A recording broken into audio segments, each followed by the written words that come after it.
Hi മക്കൾസ്, വളരെ കുറഞ്ഞ മിനിറ്റിനുള്ളിൽ ഒരു 40 മാർക്കിലുള്ള, അതായത് സെക്കൻഡ് പാർട്ടിലെ മുഴുവൻ ചാപ്റ്റേഴ്സ് തന്നെ പറയാം. അതിൽ ഏറ്റവും ഇമ്പോർട്ടൻറ്റ് ടോപ്പിക്സുകളും അല്ലെങ്കിൽ ഏറ്റവും ഈ ഇതുവരെ ചോദിച്ച് കണ്ടിട്ടുള്ള ഏറ്റവും ഇമ്പോർട്ടൻ്റ് ആയിട്ടുള്ള മതി സാറ് ഇപ്പോൾ പെട്ടെന്ന് വെച്ചിട്ട്. കാരണം നാളെ മോഡൽ എക്സാമാണ്, കുറച്ച് ദിവസം കഴിഞ്ഞാൽ പബ്ലിക് എക്സാമാണ്. അതുകൊണ്ട് ഞങ്ങൾക്ക് ഇനി ഫുള്ളായിട്ട് പഠിക്കാനുള്ള സമയമില്ല.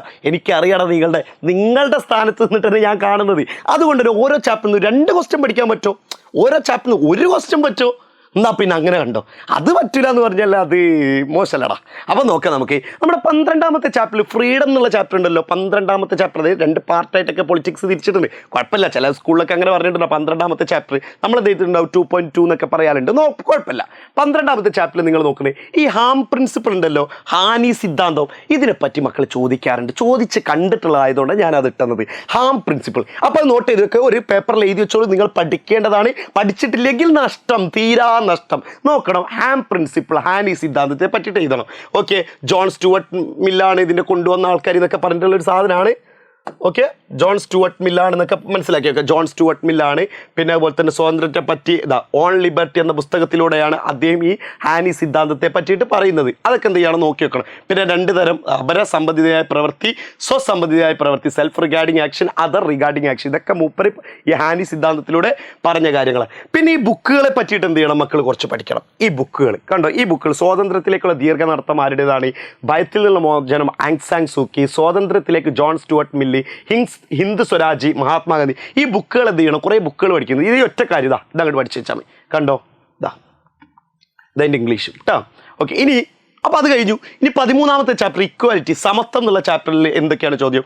1, 3 ഡയമെൻഷൻസ് ഓഫ് ഇക്വാലിറ്റി, സമത്വത്തിൻ്റെ 3 തലങ്ങൾ എഴുതുക. അതെന്ത് ചെയ്യണം, നോക്കണത് കണ്ടോ. രാഷ്ട്രീയ സമത്വം, സോഷ്യൽ ഇക്വാലിറ്റി, എക്കണോമിക് ഇക്വാലിറ്റി. ഈ 3 മക്കൾ എന്ത് ചെയ്യണം, പഠിച്ചു വെക്കണം. ഓക്കെ, ഇതിൻ്റെ ഓരോന്ന് എക്സ്പ്ലനേഷൻ പഠിച്ചു വെക്കണേ.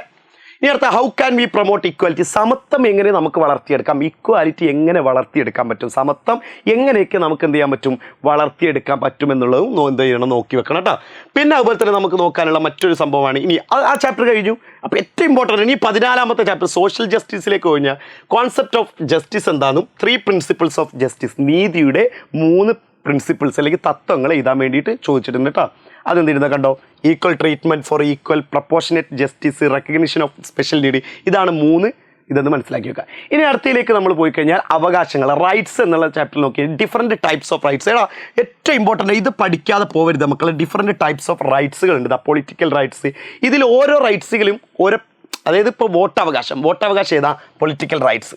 അങ്ങനെ ഓരോരുത്തർക്കും ഓരോ സംഭവങ്ങൾ. ഇപ്പോൾ എക്കണോമിക് റൈറ്റ്, ജോലി ചെയ്യാനുള്ള അവകാശം ഏതിൽപ്പെടും, എക്കണോമിക് റൈറ്റ് ആണ്. പിന്നെ നമ്മുടെ ഭാഷ സംരക്ഷിക്കാനുള്ള കൾച്ചറൽ റൈറ്റ്സ് ആണ്. അങ്ങനെ കുറേ റൈറ്റ്സുകൾ, അവകാശങ്ങൾ തരും. ആ അവകാശങ്ങൾ എന്നിട്ട് നിങ്ങളൊരു ടേബിൾ എന്നിട്ടാണ് ഈ 4 റൈറ്റ്സുകളും എഴുതാൻ വേണ്ടി പറഞ്ഞിട്ട്. അതൊക്കെ കണ്ടോ, പൊളിറ്റിക്കൽ റൈറ്റ്സിൽ വോട്ടവകാശം, മത്സരിക്കാനുള്ള അവകാശം, പാർട്ടികൾ രൂപീകരിക്കാനുള്ള അവകാശം, ഇതൊക്കെ പൊളിറ്റിക്കലായിട്ടുള്ള കാര്യങ്ങൾ, രാഷ്ട്രീയപരമായിട്ടുള്ള കാര്യങ്ങൾ.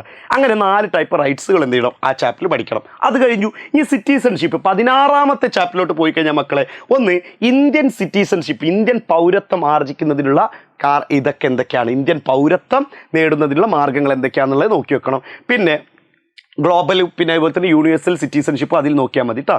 ഇനി അടുത്ത ചാപ്റ്ററിലോട്ട് പോയി കഴിഞ്ഞാൽ നാഷണാലിസത്തെ സ്വാധീനിക്കുന്ന ഘടകങ്ങൾ, ഇപ്പോൾ ടെറിറ്ററി, പിന്നെ അതുപോലത്തെ ഭൂപ്രദേശം, പിന്നെ അതുപോലെ തന്നെ ഹിസ്റ്ററി, അങ്ങനത്തെ കുറേ, പിന്നെ കോമൺ ബിലീഫ്, അങ്ങനത്തെ കുറച്ച് കാര്യങ്ങളില്ലേ, അതെന്ത് ചെയ്യണം മക്കൾ നോക്കി വെക്കണം. അതിൻ്റെ എക്സ്പ്ലനേഷനും കാര്യങ്ങളും.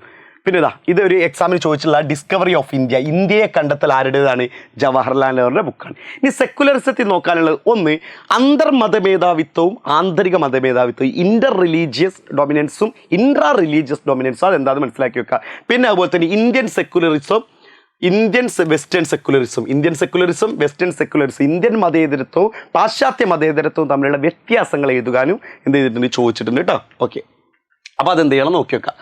പിന്നെ അതുപോലെ തന്നെ criticism, major criticism levelled against Indian secularism, Indian മതേതരത്വത്തിനെതിരായി നിൽക്കുന്ന ക്രിറ്റിസിസം, വിമർശനം എന്താണെന്നുള്ളത് പഠിച്ചു വെക്കേണ്ടത്.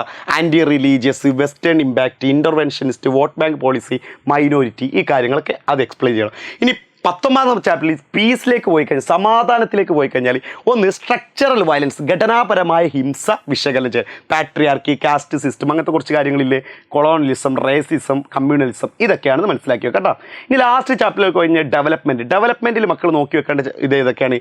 ഡെവലപ്മെൻറ്റുകൾ സോഷ്യൽ കോസ്റ്റുകളുണ്ട് അല്ലേ, സോഷ്യൽ കോസ്റ്റുകളുണ്ട്, കൾച്ചറൽ കോസ്റ്റുകൾ, സാമൂഹിക ചെലവുകളും സാംസ്കാരിക ചെലവുകളൊക്കെ ഉണ്ടല്ലോ ഡെവലപ്മെൻറ്റ് കൊണ്ടുള്ള. അത് മാത്രം പഠിച്ചാൽ മതി. ആ സാധനം പഠിച്ചു കഴിഞ്ഞാൽ അതും കഴിഞ്ഞു. അപ്പോൾ മക്കൾ ഉറപ്പായിട്ടും ഉറപ്പായിട്ടും നിങ്ങൾക്ക് ഇതിലൊരു 35-40 മാർക്ക് നിങ്ങൾക്ക് സ്കോർ ചെയ്യാൻ പറ്റുക. അതായത് സെക്കൻഡ് പാർട്ടിലുള്ള 12ാമത്തെ ചാപ്റ്റർ മുതൽ 20ാമത്തെ ചാപ്റ്റർ വരെ നമ്മൾ സെറ്റാക്കി കഴിഞ്ഞിരിക്കുന്നു. ഓക്കെ ആണോ മക്കളെ? സെറ്റാണല്ലോ. അപ്പോൾ അടിപൊളിയാക്കാം.